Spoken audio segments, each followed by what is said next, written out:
Hello viewers, pav bhaji એક એવી recipe છે કે લોકો ખૂબ જ મજાથી ખાય છે અને સાથે સાથે જે બાળકોને અમુક શાક પસંદ નથી તો આ રીતે પાઉંભાજીમાં એ શાકને મિક્સ કરી અને આપવાથી બાળકોને ખબર પણ નહીં પડે અને સરળતાથી એ શાકના પોષક તત્વ તેને મળી રહે છે. તો આજે ચાલો આપણે બનાવીએ પાઉંભાજી. સૌ પ્રથમ કુકરમાં આપણે 1 થી 1.5 પાવરું જેટલું તેલ મૂકીશું. ત્યારબાદ સમારેલા શાકભાજી ઉમેરશું અને તેલ ગરમ થાય એટલે અહીં મેં અડધી ચમચી જીરું ઉમેર્યું છે અને 2 મીડિયમ સાઇઝના નાના બટેટા એ સમારીને લીધા છે. 1 ગાજર લીધું છે, એને પણ સમારી લીધું છે. ત્યારબાદ નાની વાટકી જેટલી કોબી લીધી છે. અહીં તમે ફ્લાવરનો પણ ઉપયોગ કરી શકો છો. અને મેં અડધું બીટ લીધું છે જેથી આપણી પાઉંભાજીનો કલર ખૂબ જ સરસ આવશે. તો આ રીતે બધું તેલમાં સરસ સાંતળી લેવાનું છે. 5 થી 7 મિનિટ સરસ સાંતળી અને મેં ફણગાવેલા વટાણા લીધા છે જેથી તેનું પોષણ મૂલ્ય છે એ વધી જાય છે. તો આ રીતે કોઈ પણ કઠોળને ફણગાવીને લેવાથી તેનું પોષણ મૂલ્ય આપને વધારે મળે છે. અહીંયા આંગળીમાં સહેજ તેલનો છાંટો ઉડ્યો હતો એટલે તરત મેં પાણીથી ધોઈ અને સહેજ ઘઉંનો લોટ એટલે રોટલી કે ભાખરીનો લોટ છે ત્યાં લગાવી લેવાનો જેથી ફોડલો પણ નહીં ઉપડે અને ડાઘ પણ નહીં થાય. તો આ એક ટિપ્સ શેર કરું છું. તો આ રીતે બધા જ શાકભાજી સરસ સંતળાઈ જાય ત્યારબાદ આપણે તેમાં થોડું પાણી ઉમેરી અને આપણે તેને 2 થી 3 સીટી કરી લેશું જેથી બધા જ શાકભાજી ખૂબ જ સરસ રીતે અંદરથી ચડી જશે અને આપણે સરસ રીતે તેને મેશ કરી શકીશું. ઘણા બધાની એવી ફરિયાદ હોય છે કે બજારમાં જેવી મળે છે એવી પાઉંભાજીનો ટેસ્ટ ઘરે નથી આવતો અને સાથે કલર પણ નથી આવતો.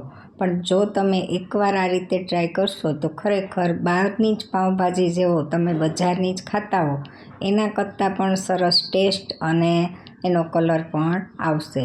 તો હવે આપણું કુકર થઈ ગયું છે અને તે ઠરી પણ ગયું છે. તો સાથે સાથે આપણે વઘારની તૈયારી કરી લઈ. તો એક પાનમાં મેં 2 ચમચી જેટલું માખણ ગરમ થવા માટે મૂક્યું છે.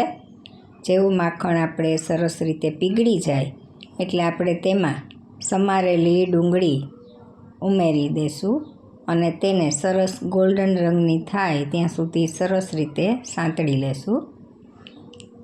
આ રીતે આપણે ડુંગળી ઉમેરી અને ધીમા તાપે સરસ રીતે સાંતળી લેવાની છે. તો ધીમે ધીમે હલાવતા જઈ અને તેને સાંતળતા રહીશું. હવે આદુ મરચાંની પેસ્ટ ઉમેરું છું. તેને પણ આપણે સરસ રીતે મિક્સ કરી અને સાંતળી લેશું. તો અહીંયા તમે જેવું તીખું ખાતા હો એ રીતે 1 થી 1.5 ચમચી આદુ મરચાંની પેસ્ટ ઉમેરી દેવાની. હવે આપણે બનાવેલો પાઉંભાજીનો મસાલો એ હું 2 ચમચી ઉમેરું છું. એની લિંક હું શેર કરી દઈશ અને મારી ચેનલમાં હમણાં જ મેં વિડીયો મૂક્યો છે પાઉંભાજીનો મસાલો કેવી રીતે બનાવો તે જોઈ લેશો. તો આ રીતે બધો મસાલો થોડી વાર સાંતળી અને થોડું આપણે પાણી નાખીશું જેથી કરીને મસાલાનો સ્વાદ એવો જ જળવાઈ રહે અને મસાલા બળે પણ નહીં. તો આ રીતે સરસ રીતે આપણે હલાવતા રહીશું અને સરસ ચડવા દઈશું. તો મસાલા સરસ ચડી ગયા છે. હવે અહીં મેં લસણની ચટણી બનાવી અને તેને ઉમેરી છે. પેસ્ટના ફોર્મમાં બનાવી છે અને તે આપણે 2 ચમચી જેટલી ઉમેરશું અને આપણા ઘરમાં જેવું તીખું ખાતા હોય એ પ્રમાણે તમે ઉપરથી પણ પછી ઉમેરી શકો છો. હવે સમારેલા ટમેટાં ઉમેરશું અને તેને પણ સરસ રીતે કૂક થવા દેશું. ત્યારબાદ આપણે રેગ્યુલર મસાલા કરીશું. હળદર, ચટણી, મીઠું જરૂર મુજબ દરેક મસાલા ઉમેરી અને તેને સરસ રીતે સાંતળી લેશું અને ધાણા જીરું પણ ઉમેર્યું છે. આ રીતે સરસ ફરીથી તેલ છૂટું થવા આવે એટલે આપણે મેસરની મદદથી ટમેટાં પણ સરસ કૂક થઈ ગયા છે. તો આ રીતે આપણે સહેજ મેશ કરી લેશું. તો તમે જોઈ શકો છો કે કેટલો સરસ અત્યારે જ ભાજીનો હજી આપણે ઉમેરી નથી પણ કલર સરસ આવી ગયો છે. આ સિવાય પણ તમે વધારાના મસાલા તમે ઈચ્છો તો એક્સ્ટ્રા ઉમેરી શકો છો. અને આપણા શાકભાજી પણ કુકરમાં સરસ બફાઈ ગયા છે. તો એને પણ આપણે સરસ રીતે મેશ કરી લઈએ. તો પાઉંભાજી બનાવવી ખૂબ જ સરળ છે અને માત્ર અડધીથી પોણી કલાકમાં જ બની જાય છે. થોડુંક શાક સુધારેલું હોય એટલે કશી જ વાર નથી લાગતી. એક બાજુ તમે કુકરનો બાફવા મૂકી દો શાકભાજીને, બીજી બાજુ ગ્રેવીની તૈયારી કરી લ્યો અને કુકર થઈ જાય ઠંડુ પડે એટલે ફટાફટ વઘાર કરી લ્યો. તો ફટફટ બની જાય છે અને ખાવામાં પણ મજા આવે છે બધાને.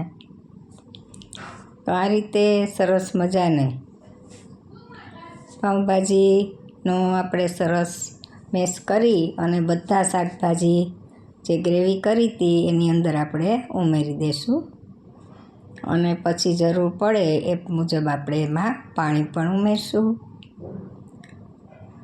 અને તમે જે ઘટ રાખતા હો તો એ પ્રમાણે અને ઢીલી રાખવી હોય તો એ પ્રમાણે બંને રીતે તમે પાઉંભાજીને કરી શકો છો.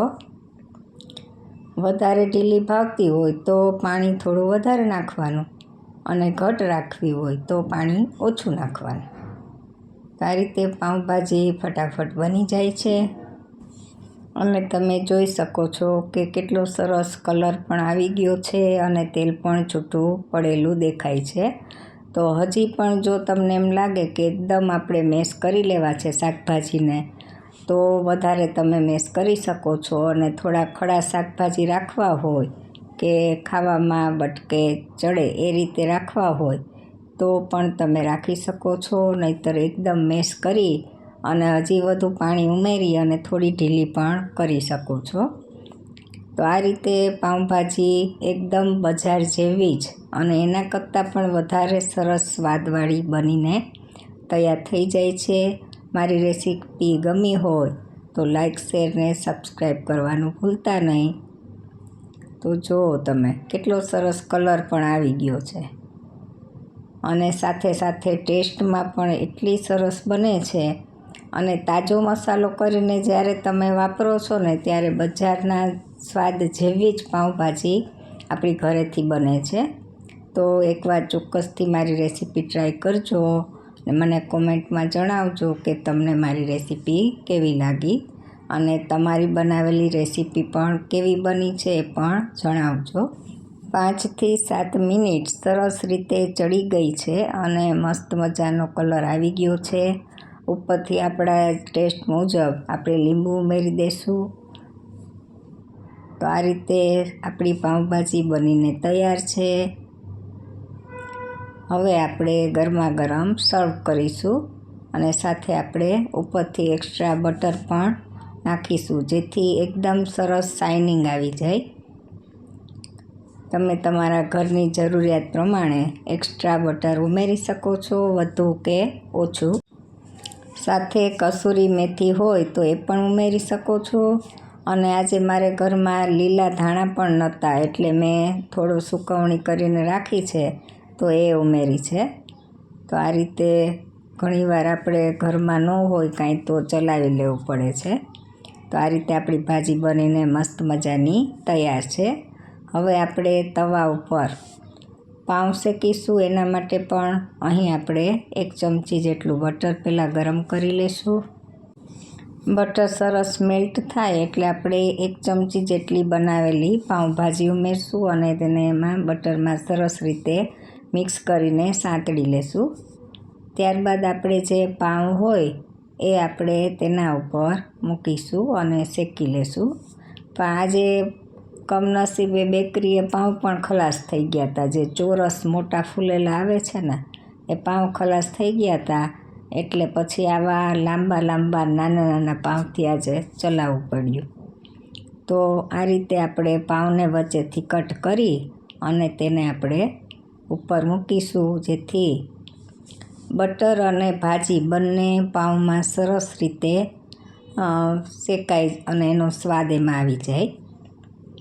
તો આ રીતે આપણે પાઉંને ઊંધા રાખી અને સરસ શેકી લેશું અને ત્યારબાદ ફરીથી આપણે પાઉંને ફેરવી લેશું અને થોડું બટર પણ તવા ઉપર નાખીશું જેથી નીચેનો ભાગ પણ સરસ શેકાઈ જાય. તો આ રીતે બજારમાં તમે ખાવા જતા હો ત્યારે તમને આ રીતે સર્વ કરે છે, જેથી પાઉંની અંદર બટર અને ભાજી બંનેનો ટેસ્ટ આવી જાય. તો આ રીતે તમે બજાર જેવી જ સ્વાદવાળી કલરવાળી પાઉંભાજી એકવાર ઘરેથી ચોક્કસ ટ્રાય કરજો. મારો વિડીયો ગમ્યો હોય તો ફ્રેન્ડ્સ અને ફેમિલીને શેર પણ કરજો. અને આ રીતે આપણી મસ્ત મજાની પાઉંભાજી બની અને તૈયાર છે. અમારા ઘરના લોકોને એક્સ્ટ્રા બટરવાળી પાઉંભાજી ભાવે છે, એટલે હું એક્સ્ટ્રા બટર લગાવી અને ફરીથી શેકી લઉં છું. તો આ રીતે મસ્ત મજાની પાઉંભાજી જોતાં જ આપણે ઈચ્છા થઈ જાય કે આપણે ફટાફટ ખાઈ લઈએ. અને સ્વાદ અને સુગંધ તો એટલી આવતી હતી કે આપણો જાણે મોઢામાં પાણી જ આવ્યા કરે કે જલ્દી આપણે ખાઈ લઈએ. તો ચાલો ચોક્કસથી એકવાર બનાવી અને ટ્રાય કરજો. ગરમા ગરમ બટરમાં શેકેલા પાઉં અને મસ્ત મજાની ગરમા ગરમ સ્વાદને સુગંધથી ભરપૂર એવી એક્સ્ટ્રા બટર નાખેલી ભાજી અને સાથે ડુંગળી અને ટમેટાનું સલાડ અને એક્સ્ટ્રા થોડું લીંબુ નીચવવું હોય તો એ પણ, તો બીજું શું જોઈએ. આહાહા, મજા જ આવી જાય. ગરમા ગરમ ભાજી ખાઓ અને મોજ કરો. ચાલો, વિડીયો જોવા બદલ આભાર. Bye bye.